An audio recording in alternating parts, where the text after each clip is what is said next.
Yes, igitondo cy'umugisha kuri we muntu ubasha kuba ugenda udukurikira uri mu bice bigiye bitandukanye. Reka nkwifurize kugenda ugira akazi keza, wowe uri kubasha kuba ugenda werekeza mu kazi hirya no hino. Iyi rero nta yindi ni Imena TV ubasha kuba ugenda udukurikiraho. Nyaboneka nta kindi wowe usabwa uretse kureba ahantu handitse ijambo subscribe ukagenda urikandaho, ubundi tukajya tubana hano gatanu kuri gatanu mu makuru yacu abagiye agezweho. Ni ikipe ya Rayon Sport rero ku munsi w'ejo yazaga kuba ikora imyitozo yabo ya mbere ku basore bashyashya basinye ku munsi w'ejo, dore ko ku munsi w'ejo yaje kuba igenda isinyisha abasore benshi umufiririzo. Abakunzi b'ikipe ya Rayon Sport bakaza kuba bagenda bavuga ati nyaboneka noneho turizera yuko muri uku kwezi kwa mbere twazaba tugenda dutanga itandukano. Ni ikipe ya Rayon Sport ubona ko ugendeye ku bakinnyi yagiye isinyisha rwose nta kintu waba ugenda uyigaya, ndetse ni n'ikipe ya Rayon Sport ubona ko ntacyo rwose wayishinja kubera izi lokitoma tugiye kuba tugenda tugarukaho. Nyuma yuko rero ku munsi w'ejo abasore basinyiye ikipe ya Rayon Sport baje kuba bagenda bagera ku kibuga cy'imyitozo mu Nzove, ikipe ya Rayon Sport urutonde nta kuka rw'abakinnyi bazagenda basohokana mu ikipe ya Rayon Sport tukaba twamaze kuba tugenda turugeraho muri uku kwezi kwa mbere. Ese muri bano bakinnyi bazasohokana mu ikipe ya Rayon Sport ninde ubona rwose utari ukwiye kuba agenda asohokana mu ikipe ya Rayon Sport? Byose turaza kuba tugenda tubyinjiranamo gatanu kuri gatanu, dore ko ari urutonde rw'abakinnyi bakiri batoya, harimo rwose nabo byagiye bitungura abakunzi b'ikipe ya Rayon Sport. Nyuma rero y'imyitozo ku munsi w'ejo umutoza w'ikipe ya Rayon Sport twaraganiriye agira byinshi agenda adutangariza, turi buze kuba tugenda tugarukaho maginga yanga. Nyemera rero nyaboneka nimba ari ubwa mbere ugeze hano ureba hano handitse ijambo subscribe ugenda urikandaho, ubundi tujye tubana hano gatanu kuri gatanu makuru yacu abagiye agezweho, dore ko aba ari menshi cyane. So ku munsi w'ejo nibwo ikipe ya Rayon Sport yazaga kuba igenda igera mu Nzove ku isaha y'isa munani, dore ko aribwo itangira imyitozo yayo. Nibwo Rayon Sport yari igeze mu Nzove, aho abasore bayo bose bari babukereye baje ku kibuga cy'imyitozo mu Nzove. Bamwe yaba bayanike basinye gakurikizaho, dore ko bo atari n'ubwa mbere, ugahita ukurikizaho uyu Faustin Likao waje kuba agenda asinya, ntabwo ari ubwa mbere.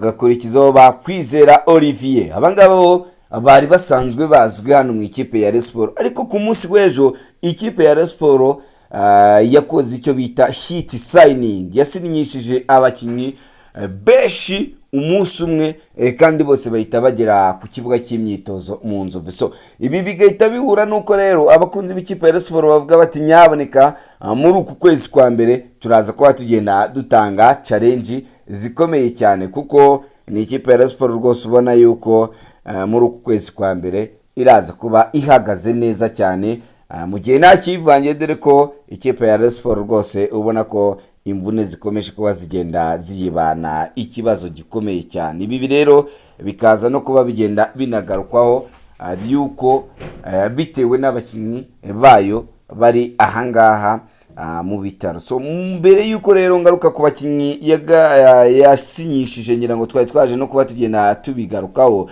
reka ahubwo ngaruke kuri aba basore bagomba kuba bagenda basohoka hano mu ikipe ya Rayon Sport. So masore baza kuba bagenda basohoka hano mu ikipe ya Rayon Sport harimo umusore bita Rivaldo. Uyu ni umusore turuka mu ikipe ya Gasogi rwose, yaje mu mpeshyi ishize, ariko hano mu ikipe ya Rayon Sport rwose ubona ko ni ikipe yamurushije imbaraga.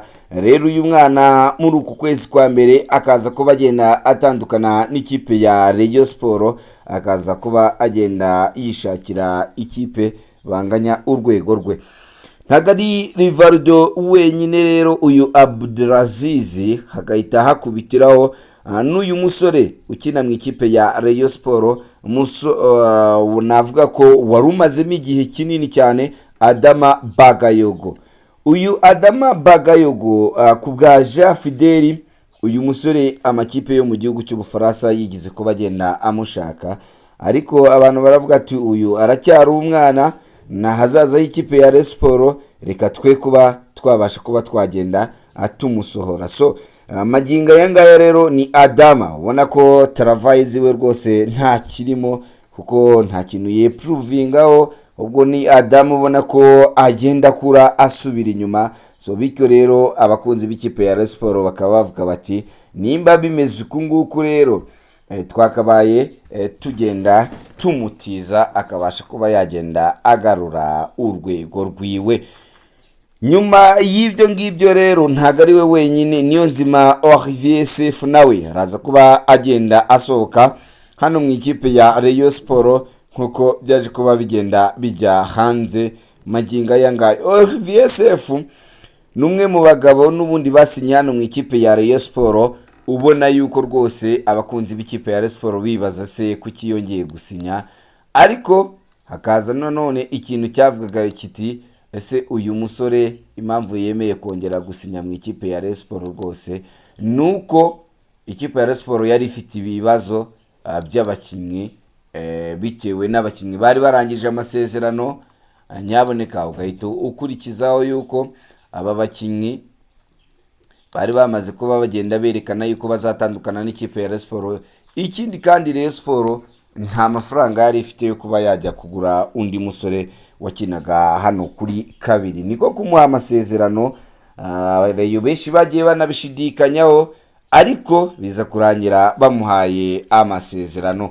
Mu bandi basore rero baraza ko bagenda batandukana n'ikipe ya Rayon Sport ni Paver Nzira. Uyu Nzira Paver numwe mu basore basinyiye ikipe ya Rayon Sport bitunguranye cyane nyuma yaho yarasohotse ku rutonde rw'ikipe ya APR yari imaze kuba igenda ibwira yuko batazakomezanya n'ikipe ya APRFC. Nyuma rero yuko uyu musore ikipe ya APRFC mubwiye yuko batazakomezanya, yaje kugenda yisanga mu ikipe ya Rayon Sport ayisinyira amasezerano, ariko aya masezerano uyu musore yaje kuba agenda ayisinyira n'ubundi nta yandi bamuhemba ibihumbi 2,000 by'idolari hano mu ikipe ya Rayon Sport. So uyu musore rero Paver Nzira nawe araza kuba agenda asohoka mu migango y'ikipe ya Rayon Sport ajya gushakira ahandi.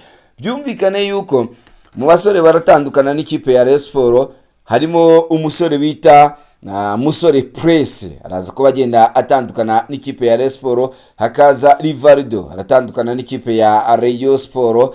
Hakaza Olivier Sefu nawe araza kuba agenda atandukana n'ikipe ya Rayon Sport, ndetse na Adama Bagayogo araza kuba agenda atandukana n'ikipe ya Rayon Sport, n'uyu Harerimana Abdelaziz. Ni abasore batanu baza kuba bagenda batandukana n'ikipe ya Rayon Sport, dore ko ikipe ya Rayon Sport yongeyemo abakinnyi bagera kuri 6 aribo tugiye kugenda tunagarukaho magingo aya ngaya. So mu ikipe ya Rayon Sport mwizama bongeyemo umusore bita Kwizera Olivier, umwe mu basore nta mukunzi w'ikipe ya Rayon Sport rwose wavuga ko ushidikanya kuri Kwizera Olivier. Ugahita ukubitiraho yuko ikipe ya Rayon Sport yongeyemo uyu musore bita Yannick Bangala, navuga ko numwe mu basore n'ubundi bazima mu ikipe ya Rayon Sport, kuko muramwibuka uyu musore yakinye muri Azam yakuwemo n'ikipe ya APR mu mikino ya Champions League. Muramwibuka ko yarari kuri Stade Amahoro ari mu mutima wa defense. Uyu numwe mu bazaza gutanga ibisubizo mu gihe umusore nka Youssou Diagne yari yaje kuba agenda avunika. Ni mu gihe kandi yasinyishije kuri 6 mukaseri tipike, uwo na wundi ni Faustin Likao, uyu musore w'umukongomani wakinaga mu gihugu cy'u Burundi, nawe akaba yaraje kuba agenda atereka umukono ku masezerano. Byose rero tukaba turaza kuba tugenda tubireba uburyo uyu musore bantu basefaje gusigariraho arabyitwaramo gute. Nyaboneka reka tubitege amaso.